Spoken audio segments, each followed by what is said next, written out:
This is Still a Part of Us, a podcast where moms and dads share the story of their child who was stillborn or who died in infancy. I'm Winter Red. And I'm Lee Red. And in this episode, we're talking to each other. We are. About our son, Brannan. Yes. It has been 2 years, and we have finally decided to trudge through all the pain and sorrow and tell the story ourselves. You know, I've been dreading this actually a lot, because we knew that we were going to do this. That was our way of paying tribute and celebrating him this year for his second birthday, and I have been dreading it.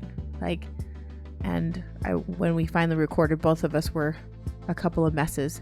Yeah. We were both messes. Yeah. As a word of caution to our listeners, this discussion contains emotional triggers of stillbirth and infant loss. Please keep yourself emotionally and mentally healthy and seek help if needed. Hope this helps someone out there today.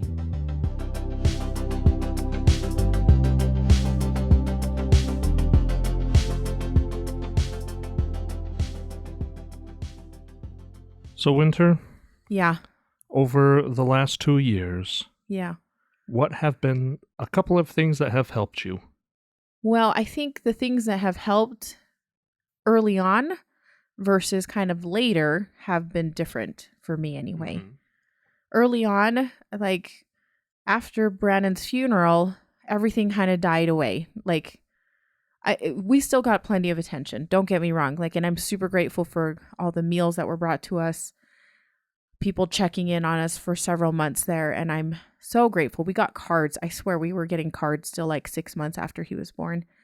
And so thank you to everyone. Everyone has been so kind to us. And I just want to say thank you. We have too many people to thank. I guess that's not any reason to not thank everybody individually, and just a quick blanket statement of thank you. If you were involved in when the Reds broke down, we're so grateful for you. So early on, we obviously saw many people reach out to us and just pray for us.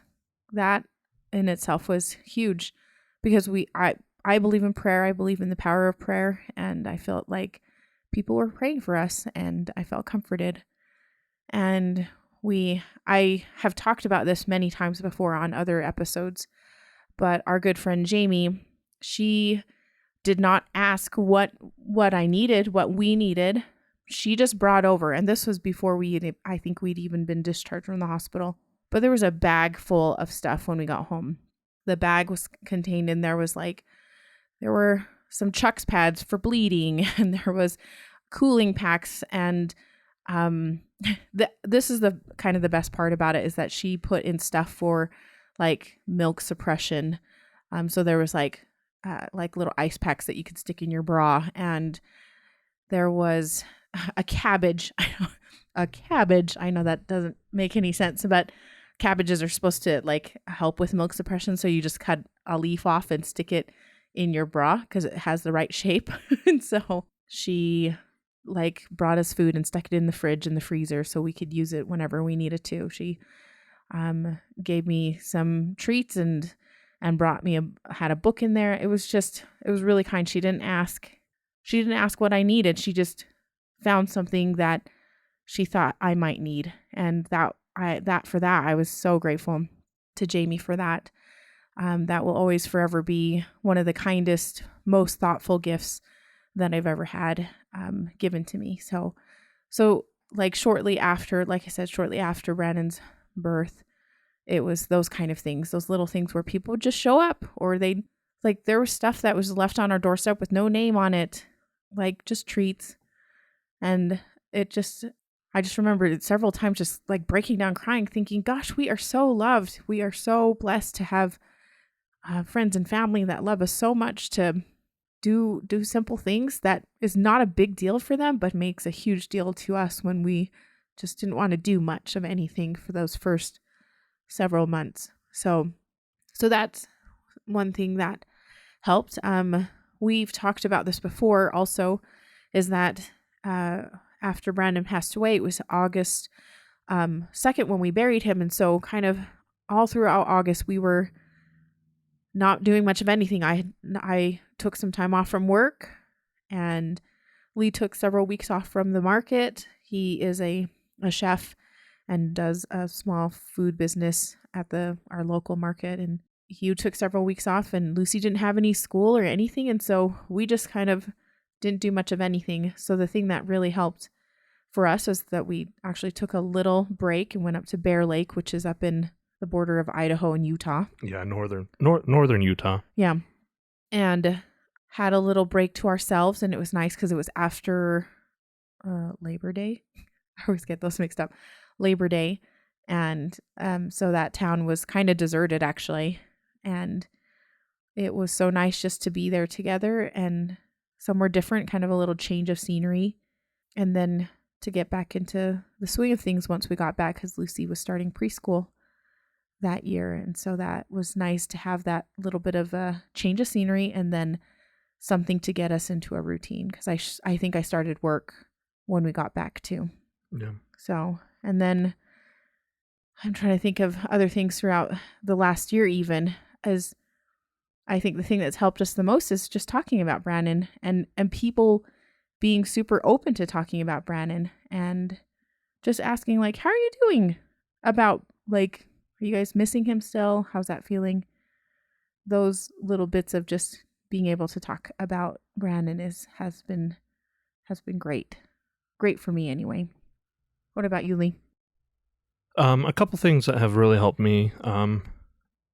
Winter was actually really quite supportive of me going and talking with a counselor.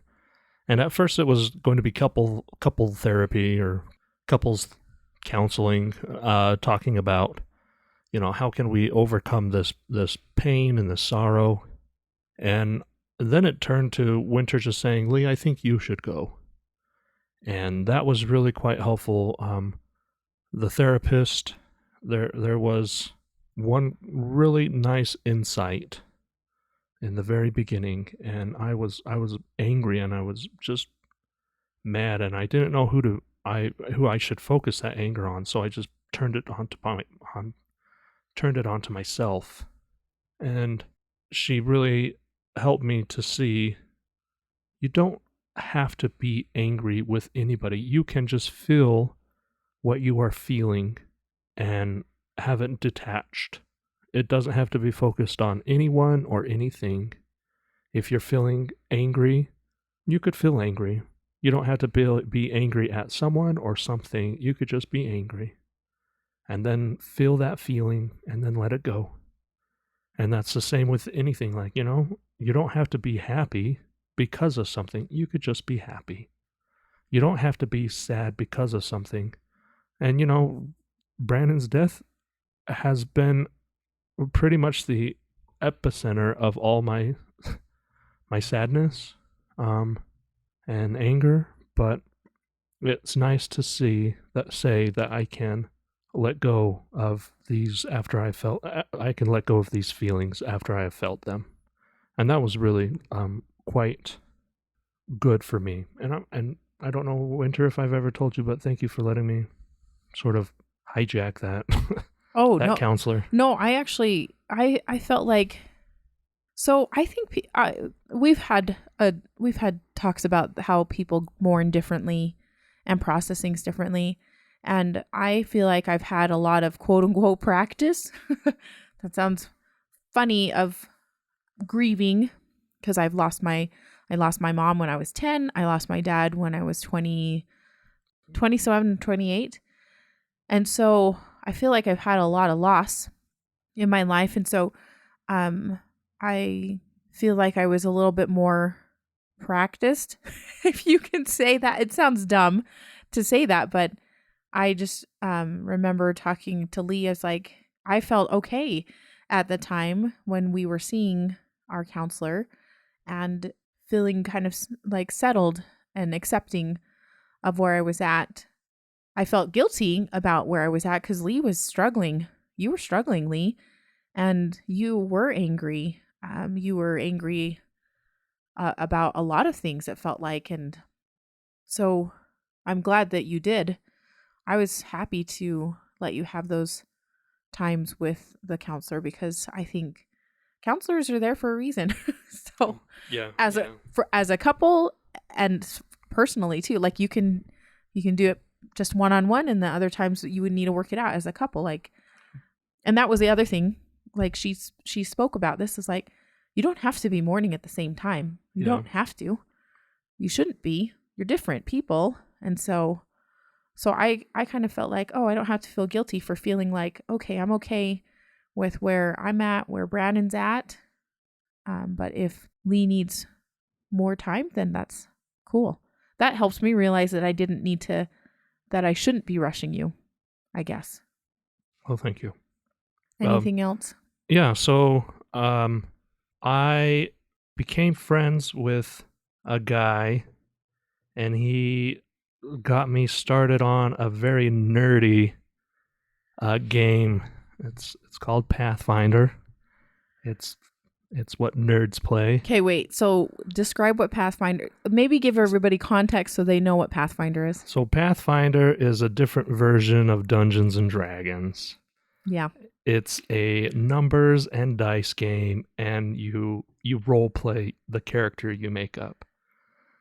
And Lee's looking really sheepish right now. It's very nerdy. And if you think back to all the nerds in school, they probably played Pathfinder or Dungeons or Dragons or a variation. So I became friends with this guy, and he was like, hey, I'm starting a new game. Do you want to be part of it? And this was maybe 3-4 years ago. Probably 3 years ago. Yeah. And this was before we were even pregnant with Brannan.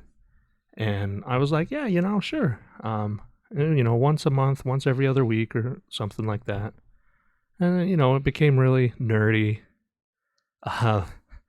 And I like joking about it because, here I am, a 35-year-old, and I'm playing a nerd game. But after Brannan's funeral, they actually came to Brannan's funeral, the group of them. And then a couple months later, they texted me. They said, we're coming over to your house to play. And I texted back, and I was like, I don't think so. Like, I'm not ready.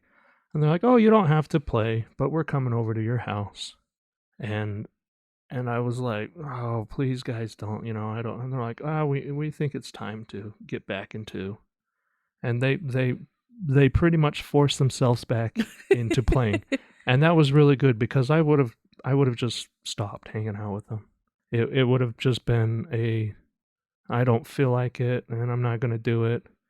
But after that first time, they pretty much forced their way into our house to play a nerdy game. And after that, I was like, that was good. That was good for me. They just said, because I saw them here and there throughout the city and stuff. And I think they saw that I wasn't doing too good. And they just said, we're coming over. We'll bust down your door if we need to. And that was good. After that, it was like, thanks. Yeah, it was nice because it forced me to do something, even though I didn't want to. And I'm sure everybody who's experienced loss or some sort of depression, it's hard to engage yourself to go out and do something. You could have all the intentions to do it. And I've told Winter many times, I should do this, I should do that.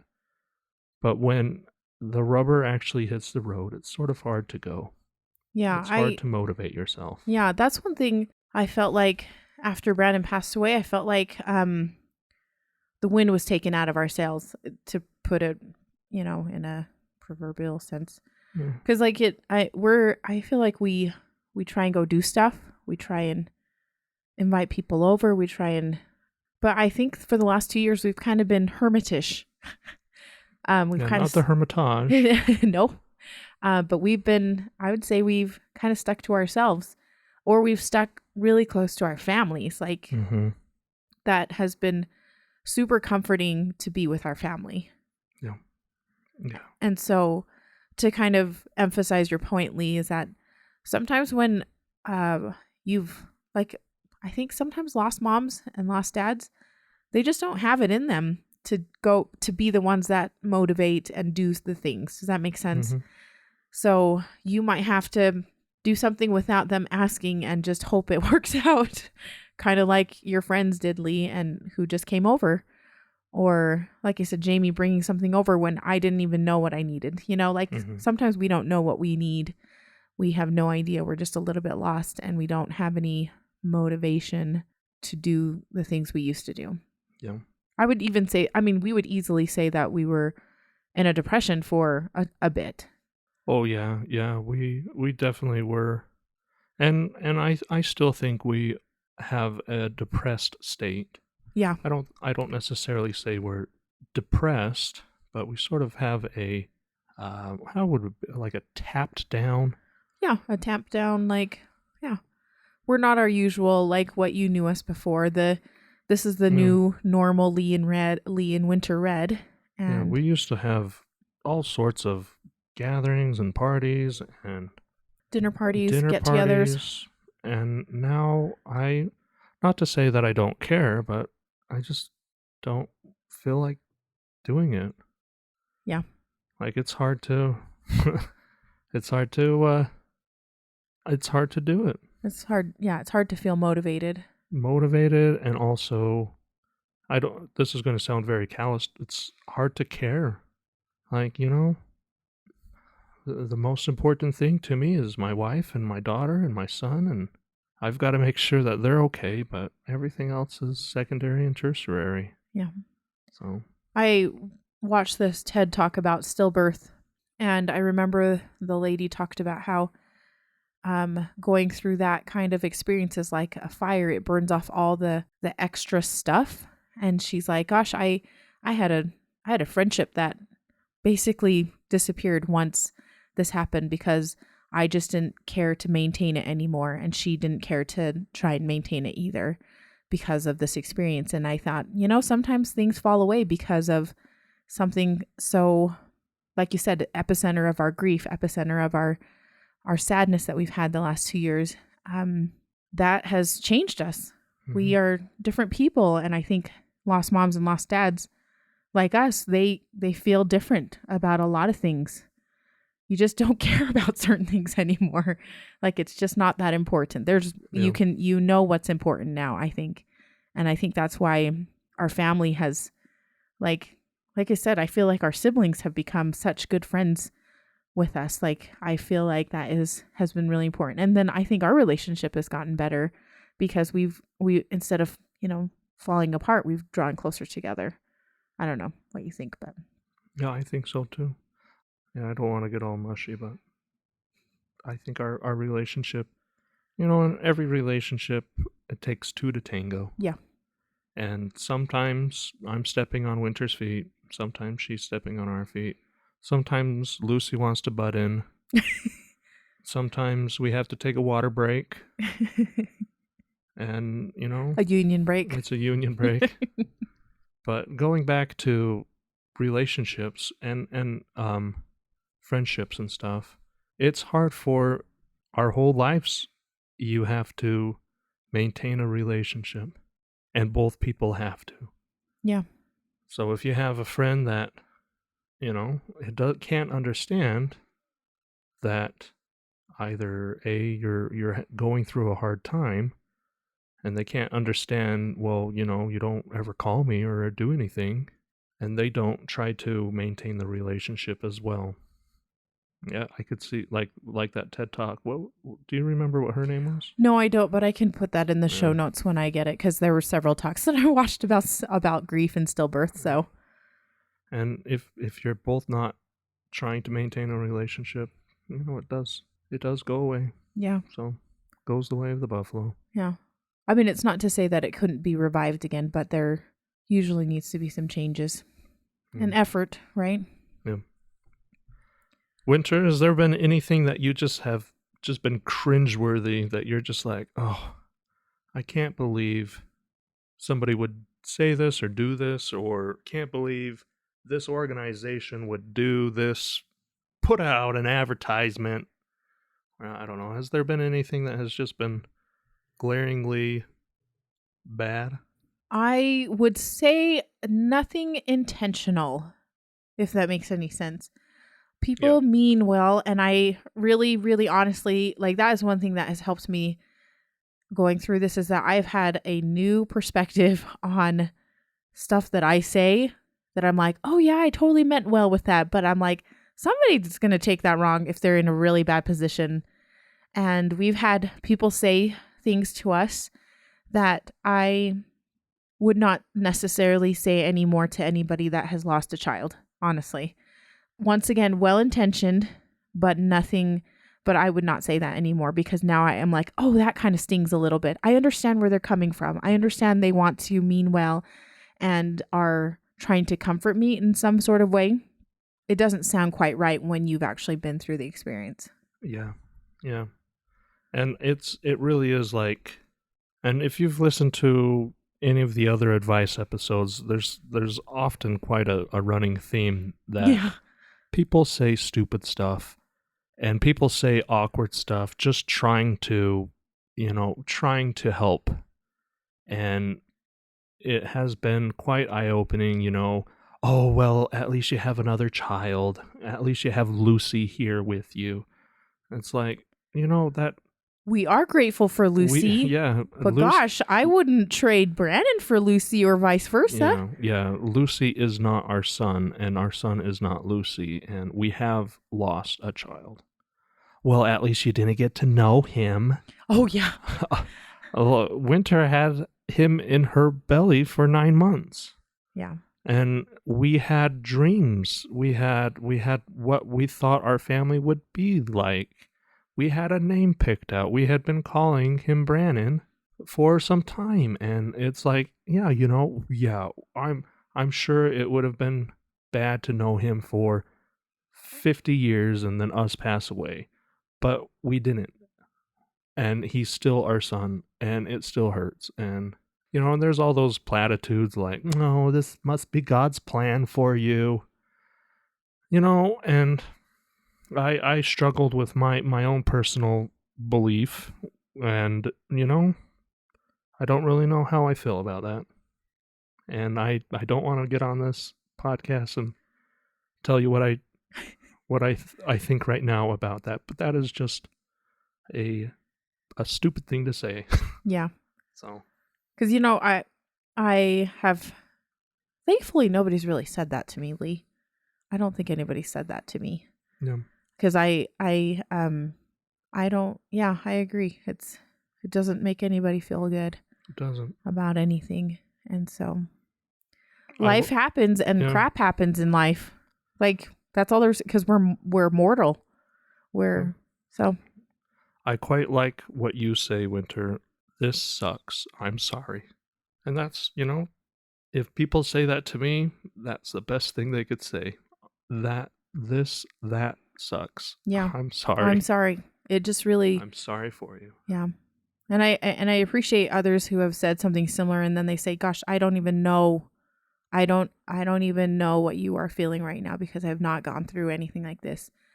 And being on the other side, I feel like I have said stupid stuff because I just didn't realize or didn't understand. And that could be with any type of trauma or grief. I feel like we've had occasion to talk to people that have suffered like sexual assault, or they have gone through a divorce, or, they're all different types of grief and loss. And I don't know what those are like either. And now I'm like super careful about what I say, because it's all different for everybody. So just makes you more aware, I think. Yeah. If anything.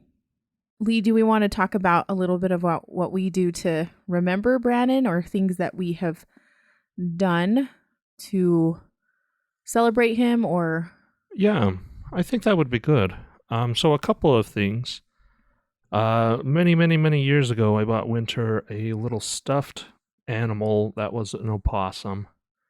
And our daughter, Lucy, she stole it, and it has become her own stuffed animal. And it is, the original possum is just a mangy looking, sorry, sad stuffed animal, but she loves it. Like a lot, you guys. Yeah, and we bought a second one, and he's not as loved as the first one. But if if the original possum goes kaput, there is a backup. Yeah. His name is Bill, everybody. Yeah, Bill. There's a great talk. It's a great podcast by 99% Invisible. If you get a chance, look up Billy the Possum. Yep, a Billy Possum. The Billy Possum. We all know about a teddy bear because the president, Theodore Roosevelt. They tried to catch lightning in a bottle twice with a Billy Possum. With William Howard Taft, I think. Yeah. So great podcast episode. I can put it in the show notes if you're interested in listening to it. But that's how Billy our Possum came to be. We heard that podcast, and then I found a possum, and I was like, "Oh, Winter will love this." And Lucy hijacked it, and I'm glad she did because she loves that thing. She does. And then when we were pregnant with Brannan, I was like, "Oh, how great would it be to get another stuffed animal that would be his?" And our local zoo, the Hogle Zoo, had just got red pandas. 2 new red pandas. Two new red pandas. And I was like, oh, that would be cute. Like, we'll get these nice red pandas. If you've never seen a red panda, it looks almost like a raccoon. They're about the size of a raccoon, but they're a lot more playful and cute. Yeah, they're fluffier, but they're red, and they're reddish. They're red and brown and white. And so I bought a red panda for Brannan. And then after he passed, I went and I purchased as many as I can get. I think you bought all of them off of Amazon, everything that they had. I bought the whole stock. Which was only like 6, I think. So Brannan is actually buried with one of them. Lucy has one. Winter has one. I have one. And then I think we have another one. We have an extra one. And Lucy plays with her red panda, and she calls the panda Brannan. Winter has one sitting on the nightstand. I can't. It's hard for me, and it's tucked away. So my red panda is not often looked at. But that is one way that I have celebrated, because we, with Lucy, I like to see her playing with her red panda. Yeah, and something our counselor actually recommended we do is, like, we told her that we had these little red panda stuffed animals, and she recommended that we tuck him into bed with Lucy, like as a kind of a ritual to remember him by. Yeah. And that has been a really sweet thing for us to do when we tuck Lucy into bed. Another thing, last year for his first birthday, we raised money, and so many people were generous and oh so generous. And we raised money so we could also purchase caskets for other people who have had lost children. We were hoping to raise money for maybe one casket, which would be around, it ranged from like $375 to like $550. So we were hoping to do like $500 just to see. And we were blown away. We've been able to, as a report, actually. So we've been able to help 5 families, and 2 of our friends have, when you knew that we were raising this, kind of shortly after, one of our friends said, hey, I have a friend at work who is just, their baby is going to pass away. The baby's been in the NICU for a while. And so she basically nominated her friend, and we were able to purchase their casket anonymously on behalf of our friend. And then we've been able to help 2 more families that we didn't know, but our mortuary where we buried, with whom we buried Brannan, we reached out to them and told them that this is what we were doing, to call us if they had anybody that needed help. And so we were able to help 2 more families at our local mortuary. And then we recently had another friend of mine who reached out and said, hey, do you know anything about this? She had not, we didn't know each other when all of this happened with Brannan. And then I told her what we do, and I was like, we would be happy to help. And so we sort of know who they are, and it was great to hear from them. They wrote us a really nice card, and basically a nice card to you guys because you helped with this fundraiser. And they said, thank you. You have no idea. Well, you do have an idea that all of this can take you by surprise, that all this cost at the funeral, and you're expecting not to have to worry about this, but you do. And you're so young and you have to deal with this. So, and then we have another friend that will probably be helping. Yeah.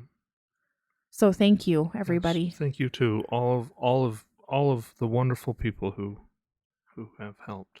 Yeah. One other thing that there's a couple of things that have been helpful. So I don't know if it was for Mother's Day or if it was for Christmas. It was for Christmas.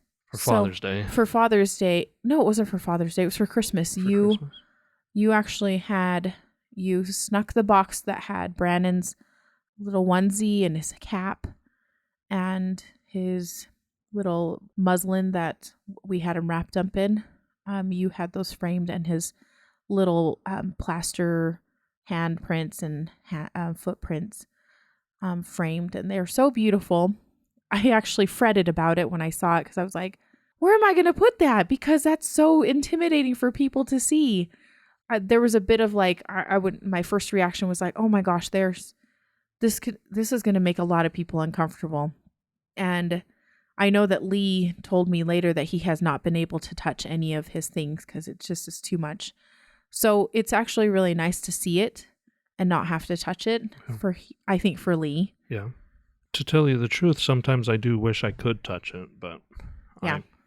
I don't know if I would, but yeah, having it behind glass, sometimes I'm like, oh, maybe I should not have done that, but it's okay. If we want to take it out, we can in the future.